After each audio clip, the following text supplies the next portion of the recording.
তো চিন্তা করে দেখেন, রোজা রাখছিল, ইফতার করার পূর্বেই রোজা ভেঙে ফেলেছে, ইফতার করার পূর্বে রোজা ভেঙে ফেলেছে, তার অবস্থা কেমন?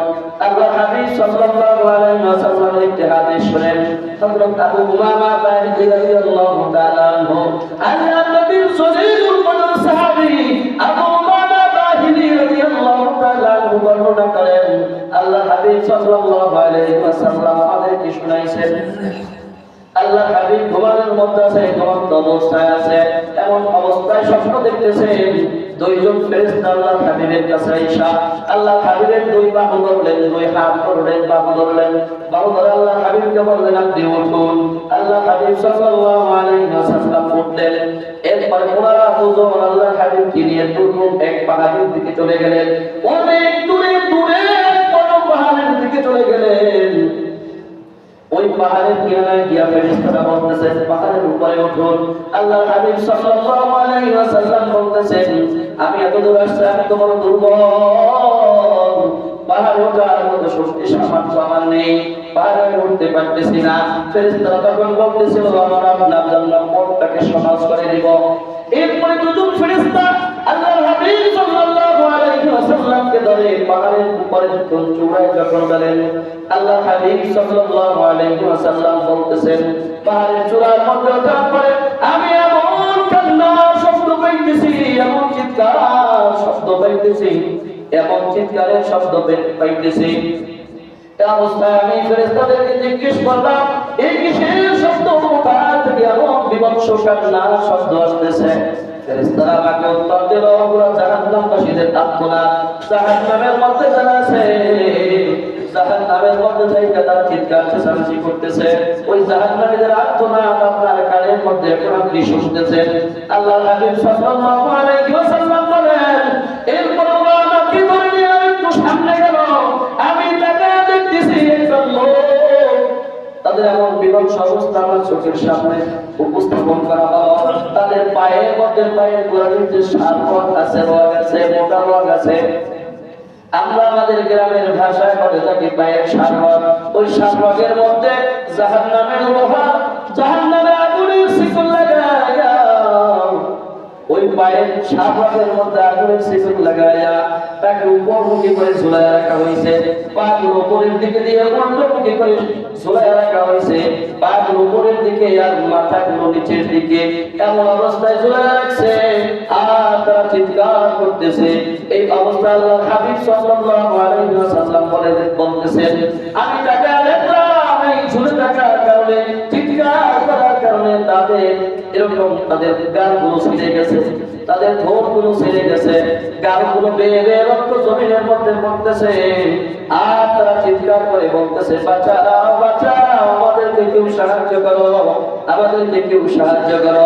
আল্লাহ হাবিব সাল্লাল্লাহু আলাইহি ওয়াসাল্লাম বলেন এই বিভৎস অবস্থা দেখার পরে আমি ফেরেশতাদের কাছে জিজ্ঞেস করলাম ও ফেরেশতারা এরা কারা? তখন ফেরেশতারা উত্তর দিলেন ওই সমস্ত ব্যক্তি যারা দুনিয়ার মধ্যে রোজা রেখেছিল কিন্তু ইফতারের পূর্ব মুহূর্তেই তারা রোজাকে ভেঙে ফেলেছে। রোজা রেখেছিল কিন্তু ইফতারের পূর্ব মুহূর্তে সময় হওয়ার আগে তারা রোজাকে ভেঙে ফেলেছে, ইফতার করে ফেলেছে, খেয়ে ফেলেছে।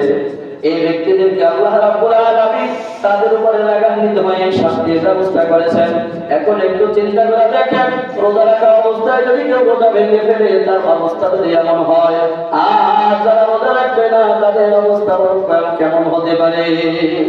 ভালো করে বুঝে দেখেন যারা রোজা রাখবে না, রোজা ইসলামের মৌলিক 5টি স্তম্ভের মধ্যে একটি, যে ব্যক্তি রোজা রাখবে না দুইটা কারণে না রাখতে পারে, দুই কারণে না রাখার সম্ভাবনা আছে।